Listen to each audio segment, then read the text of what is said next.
Next on the news, an ancient tradition, Chrism Mass, still having an impact on every parish in Brooklyn and Queens. These sacred oils blessed by the bishop will be used in sacraments throughout the Diocese of Brooklyn. I'm Katie Vasquez, and I'll have that story coming up. Grazie, e grazie per tutto quello che avete fatto. Pope Francis expresses his gratitude to the medical team who helped him recover from double pneumonia. Plus, the Vatican is getting into the Easter spirit. They will put up thousands of flowers for a nearly 40-year tradition. I'm Christine Persichetti. Currents News starts right now.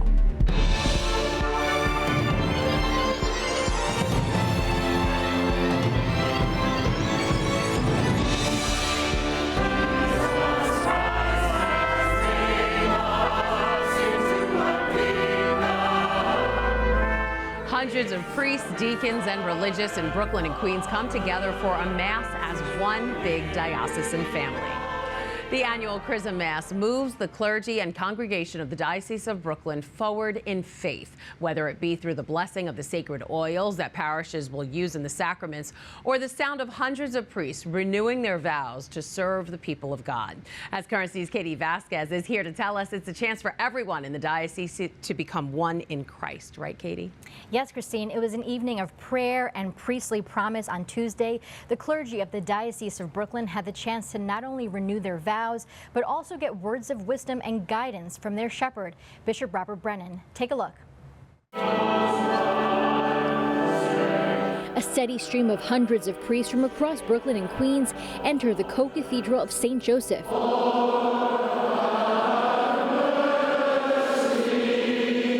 Ready to celebrate one of the most important masses of the year with their shepherd, Bishop Robert Brennan. The celebration of the Chrism Mass is always one of the major high points of the year for us in the local church. Everyone anointed with this oil. Its main event affects the entire Diocese of Brooklyn. Bishop Brennan blesses the oils that will be used in sacraments at every parish and in every diocesan event for the coming year. Queen's parishioner Jenny Oviedo considers it a privilege to see where those blessings begin. Well, it's a real honor to be here. It's just something that's part of our tradition as Catholics. I'm a catechist, so I love to see this. And for Father Alonzo Cox, the director of liturgy for the diocese, it's a reminder of when he answered God's call. This year I'll celebrate 15 years of priesthood, and I remember the day that Bishop DiMarzio used the chrism that he consecrated on my hands. So it's really an opportunity for me to reflect upon my own ordination and to give thanks to God for the gift of my vocation. It's a call the Brooklyn shepherd echoed in his annual message to every clergy member in the Diocese of Brooklyn. During his homily, Bishop Brennan encouraged the priests, deacons, and religious to remember why they devoted their lives to the church. So this is an opportunity really to hear once again the glad tidings that Jesus gives to us, and that inspires us in our service. And as the rector of the co-cathedral, Father Christopher Henue and his brother priests renewed their vows during the Mass, he says he's taking that message to heart.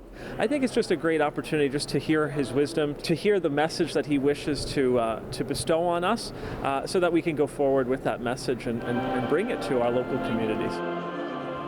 Those priests picked up their oil after Mass and will present it to their parishioners on Holy Thursday. Those oils will be put to use this weekend as the oil of catechumens will welcome new members into the church. Christine? So, Katie, what did some of the priests tell you about being able to gather together as a diocese? Well, Father Henue said it was a really great time to socialize because, they don't get a lot of opportunities in one setting to kind of talk because of distance and, competing schedules. So it's just a good time to hang out. And he said, while you do see a lot of priests there is still a call for vocations. So they're definitely praying for that. Absolutely. And Bishop Brennan gave a few clergy a special shout out during the Chrism Mass, right? Yeah, definitely some things to acknowledge. So Father Dominic Catrone, he's actually celebrating 70 years as a priest. Wow. He's at Our Lady of Grace Church. And then they also mentioned Deacon Jaime Varela and Deacon Julio Baraneche, the Secretary for Clergy Personnel, because they are both actually stepping into retirement, although Deacon Jaime will actually be doing it on a part-time basis. So you'll still see him with the bishop. Oh, that's great. Congrats to all of them. Thank you so much, Katie. Thanks. All right, to hear Bishop Brennan's full homily to the priests of the Diocese of Brooklyn, just go online to thetablet.org.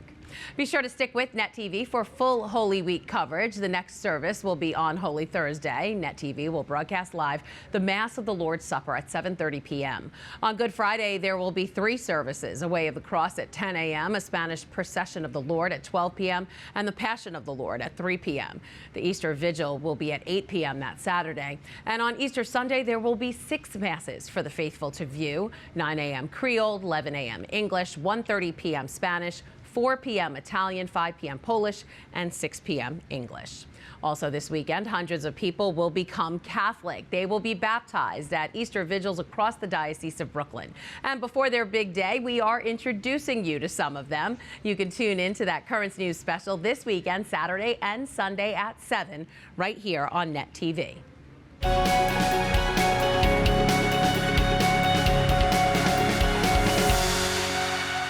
Wednesday marks the end of the Diocese of Brooklyn's Lenten pilgrimage. For the last several weeks, pilgrims have been visiting a new church each and every day across Brooklyn and Queens, taking part in masses, praying rosaries, spending time in Eucharistic adoration, all to bond together as a community in Christ. Bishop Brennan has been leading the way, and on Wednesday night will close out the journey at St. Charles Borromeo Church in Brooklyn.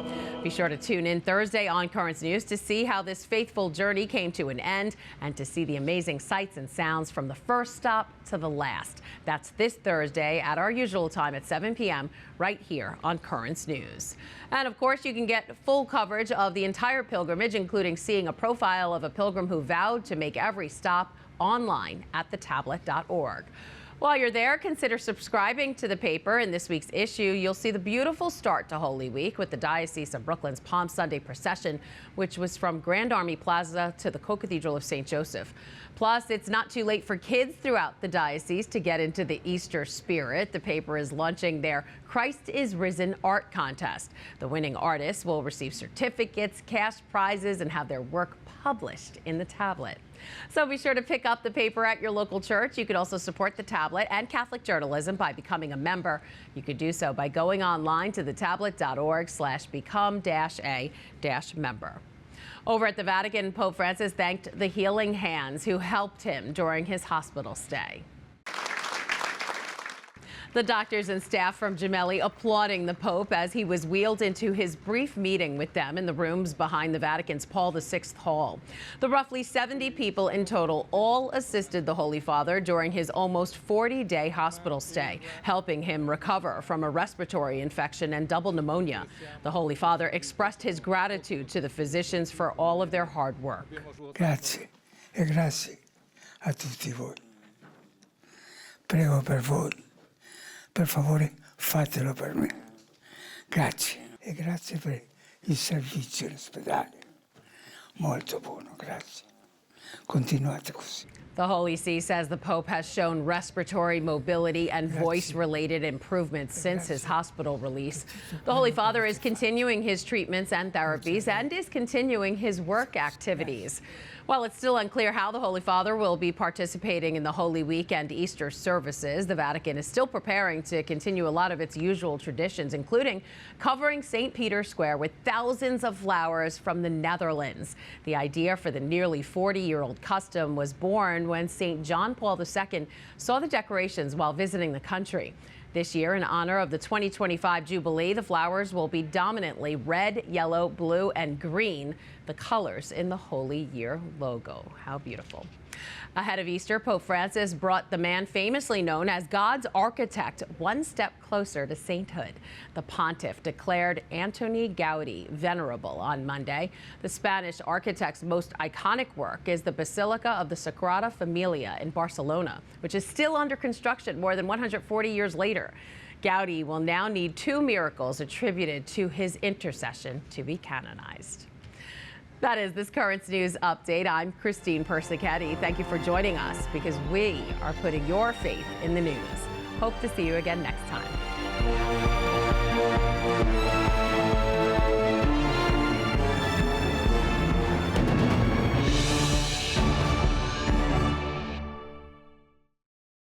Hermano, levante las palmas. They made a commitment to faith. Now these catechumens are counting down the days to the Easter Vigil, when they proudly join the ranks of Catholics and take their own place in the pews. Right now, I feel God with me. For some, the journey started on their own years ago. I feel lighter, freer. It's one for my own personal journey and own personal relationship, but it's also to strengthen my family as well. For others, it took a village and some guidance. We wanted him to have a community, to feel comfortable, to have family. But no matter what steps they took, it all leads to the same place. Home. Lord, hear our prayer. This Saturday at 7, a Currents News special, Coming to Catholicism.